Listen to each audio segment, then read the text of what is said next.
खाने की और उसके बढ़ते क्रेज की रेड सीयर की ताज़ा रिपोर्ट ये कहती है कि ऑनलाइन फूड डिलीवरी का क्रेज बहुत तेज़ी से बढ़ रहा है। मतलब एक तरफ वो कंज्यूमर की बात करती है कि बहुत सारे लोग अब प्रेफर कर रहे हैं रोज़ रोज़ बाहर का खाना मंगाना, उसे घर में खाना, और आगे ये है कि ये का बहुत प्रॉफिटेबल बिजनेस क्या हो सकता है। ब्रेक से पहले हमने उसकी बात की कि क्या पूरा का पूरा इकोसिस्टम चेंज हो जाएगा, लॉस प्रॉफिट, इस पे भी सारी बातचीत हुई। नाउ गोइंग फॉरवर्ड, रोहन ये बताइए, जो अनुराग जी ने अभी एक एग्जांपल दे के हमें समझाया कि वो ब्रिक भी हो, क्लिक भी हो, और प्रॉफिटेबिलिटी के बिना धंधे का कोई मतलब नहीं है, लेकिन अभी तो हम देखते हैं कि न्यूएस्ट जितने भी बिजनेस हैं वो सब इसी तरीके के बिजनेस मॉडल है, जहां पर आप स्टार्टअप कह लीजिए, जो भी कह लीजिए, कि वो एक कैश बर्न से शुरू होते हैं।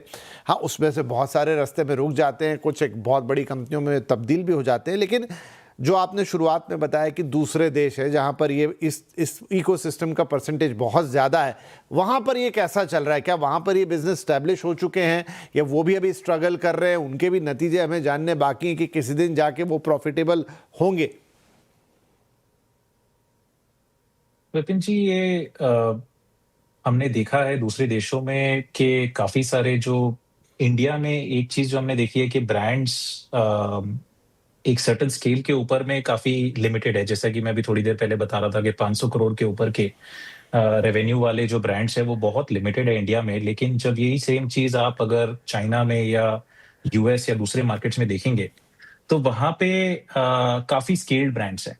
अब उनकी जो स्ट्रैटेजी है वो आप देखेंगे तो काफ़ी अलग-अलग है, और उसके अंदर में जो हमने पाया है वो ये है कि अगर ब्रांड्स अपनी एक पर्टिकुलर यूज़ केस, एक ओकेज़न अगर वो ओन कर सकते हैं कंज़्यूमर के साथ में, तो उनकी वो लॉयल्टी कंज़्यूमर जो है बार-बार उनके पास आ रहा है और उसी के हिसाब से फिर वो ग्रो कर पा रहे हैं। जैसे अगर आप केस देखेंगे कॉफ़ी का, तो कई देशों के अंदर में रोज़ जो है एक कॉफ़ी ऑर्डर करना या कॉफ़ी जाकर के एक टेक अवे लेना, वो एक रेगुलर हैबिट है।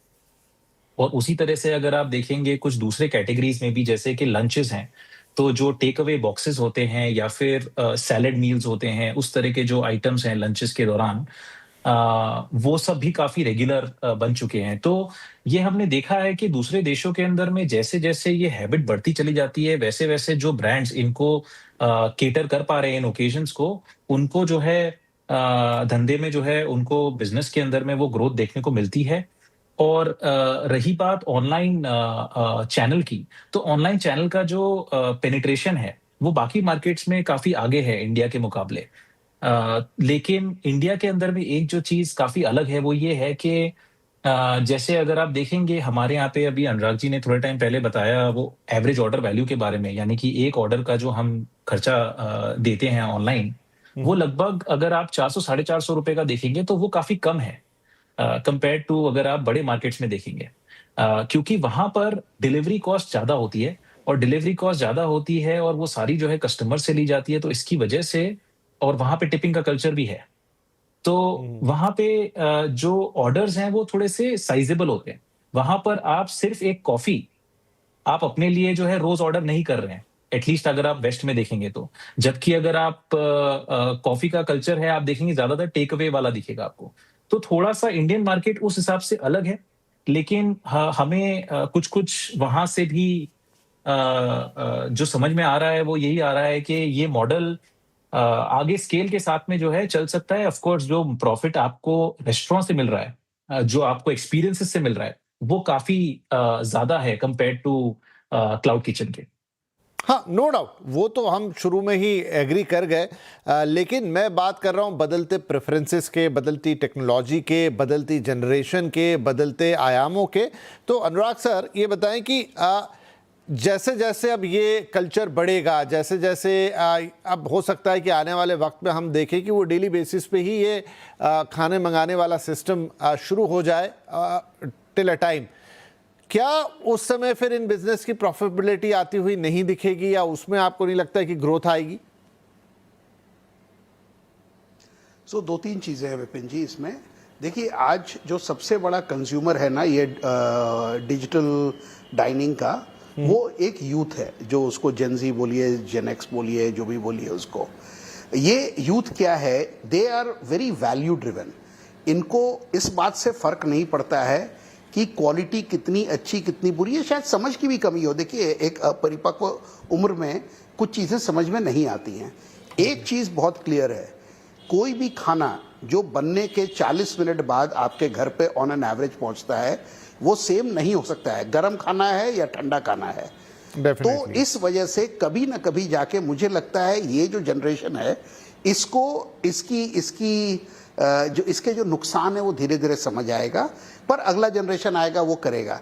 देखिए डिजिटल डेप्थ बढ़ेगा, लेकिन ये ऐसा नहीं है कि it will become the main stream. मैं बार बार यही बता रहा हूं।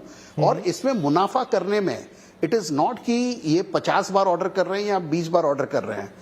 फर्क ये है कि हर यूनिट की जो इकोनॉमी है वो बहुत पुअर है। अभी आपने बोला ना, रोहन जी ने बोला कि एवरेज ऑर्डर वैल्यू इंडिया में कम है। ये क्यों कम है और विदेश में ज़्यादा लोग ऑर्डर क्यों करते हैं? वहाँ पे नॉन फ्रेश फूड खाना एक आम बात है। आप एशियन कंट्रीज़ में जाइए तो वहाँ पे वो फ्रोज़न नूडल्स, उसमें गर्म पानी डाल के खा लेना या उस तरह का खाना एक आम बात है। सैलड, पैक्ड सैलड खाना एक आम बात है। हमारे देश में आज भी एक जो फ्रेश खाने की अपनी एक अहमियत है, और ये सारे फैक्टर, ये कल्चरल फैक्टर्स हैं। मेरे को ऐसा नहीं लगता कि कोई ऐसा एक्सपोनेंशियल ग्रोथ आएगा। और दूसरा क्या है ना, एग्रीगेटर ड्रिवन बिजनेस है, इसमें आपका खुद पे कंट्रोल है नहीं।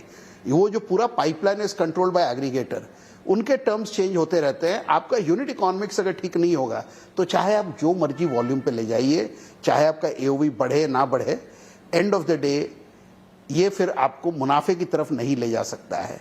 मैं वापस बोलता हूं, डिजिटल इकोनॉमी को हमको मानना पड़ेगा, लेकिन साथ में ये भी मानना पड़ेगा डिजिटल इकोनॉमी जो है मुख्य इकोनॉमी के साथ में चलने वाला एक सहयोगी है। वो खुद में अपने आप में दौड़ने वाला रेसर नहीं है।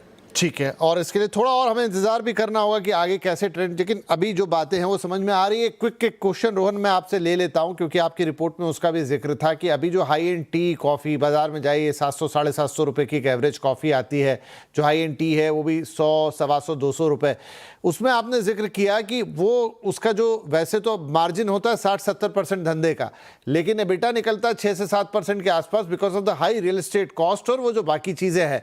अब अगर वो हटा दिया जाए, वो बहुत बड़ा रियल एस्टेट वाला पार्ट उसमें से निकाल दिया जाए और वो कहीं किसी छोटी जगह में किसी क्लाउड किचन में चले और वहाँ से वो ऑर्डर जाए जो कॉस्ट इफेक्टिव हों, तो उसमें बहुत बड़े ग्रोथ के चांसेस हैं, ये रिपोर्ट कह रही थी। इसके ये तो एक एजम्पशन हो गया, एक हाइपोथेटिकल चीज हो गई, लेकिन एक्चुअली में इसका गणित कितना सार्थक है? विपिन जी देखिए, ये जो कैटेगरी है कॉफी की, अगर मैं स्पेसिफिकली उसके बारे में बात करूं तो ये काफी इस समय जो है एक एस्पिरेशनल प्रोडक्ट है इंडियंस के अंदर में, लेकिन जो है वो बहुत जिस तरह से हम उसका अडॉप्शन देख रहे हैं इंडियन मार्केट में, जो कि एक चाय पीने वाला हमारा देश है, उसमें हमें ये दिख रहा है कि ये कैटेगरी बहुत जल्द फंक्शनल होने लगेगी। जब ये फंक्शनल होने लगेगी तो जो कस्टमर है, जो कॉफी के आदी हैं, अगर वो बाहर से कॉफी मंगा रहे हैं तो वो अपने जो उनके स्पेसिफिक जो उनके ब्रांड्स हैं, जो रेस्टोरेंट्स हैं, अगर वहां से ही ऑर्डर करने लगेंगे और ब्रांड जो है अपनी लॉयल्टी बना पाते हैं, तब जाकर के उनके पास में ये मौका होता है कि वो अपने कस्टमर को जो है डायरेक्टली एक सब्सक्रिप्शन या फिर उसको एक डायरेक्ट प्लेटफॉर्म के थ्रू भी केटर कर पाए। और ऐसे सिचुएशन के अंदर में उनके लिए जो है एक मौका बनता है एक मुनाफा कमाने का। और दूसरी बात ये जरूर है कि अगर आप एवरेज ऑर्डर वैल्यू के मेट्रिक के बारे में सोचें तो उस कॉफी वाले ब्रांड को जो है कस्टमर को कॉफी के साथ साथ जो खाने पीने का स्नैक्स का जो आइटम है वो भी देना बहुत जरूरी है, बिकॉज उसके बिना या फिर जो है आप उनको जो है 2 से 4 कॉफीज ऑर्डर करने का जो है उनको मोटिवेशन देंगे और उनको जो इस तरह से प्रपोजिशन बनाएंगे तो वो लॉयल्टी बनना बहुत जरूरी है और वो कस्टमर आपके पास आए और आप उसको जो है एक सब्सक्रिप्शन या एक डायरेक्ट प्लेटफॉर्म के पास ले जा पाए, वो बहुत जरूरी होगा। जी, तो बड़ा इंटरेस्टिंग है कुल मिला के ये सिनेरियो। देखिए आज एक जगह तक हम आगे हैं, खड़े हुए हैं, आगे बहुत सारी चीज़ें हैं जो मैटर करेगी कि आपकी हैबिट्स किस तरह से फॉर्म होती है, आपकी लाइफस्टाइल किस तरीके से बनती है। बाकी जिस यूनिट इकोनॉमिक्स की बात हमारे दोनों मेहमानों ने की, और चूंकि एक रिपोर्ट तैयार करने वाले और एक जो खुद ग्राउंड पर बैठे हैं और दिन रात यही काम कर रहे हैं, तो उनके अनुभव से जो बात आ रही है। लेकिन आज से 5-7 सालों में क्या एक बड़ा परिवर्तन इंडियन मार्केट में आएगा? ये जो पूरा डिजिटल युग है, जो पूरी नई जनरेशन है, इसके खान पान के तरीके हैं, क्या वो जो सिंगापुर और चीन और अमेरिका वाले उदाहरण हैं उनका डुप्लीकेशन होता हुआ या नजर आएगा। थोड़ी चीज़ें तो वक्त पे छोड़नी पड़ेगी, लेकिन फिलहाल आज के लिए इस शानदार चर्चा के लिए अनुराग जी और रोहन सर, आप दोनों का बहुत बहुत धन्यवाद। काफ़ी इंटरेस्टिंग रही है बातचीत और एक भविष्य में झांकने का मौका भी मिला और स्वादिष्ट भी थी। बहुत बहुत धन्यवाद। नमस्कार।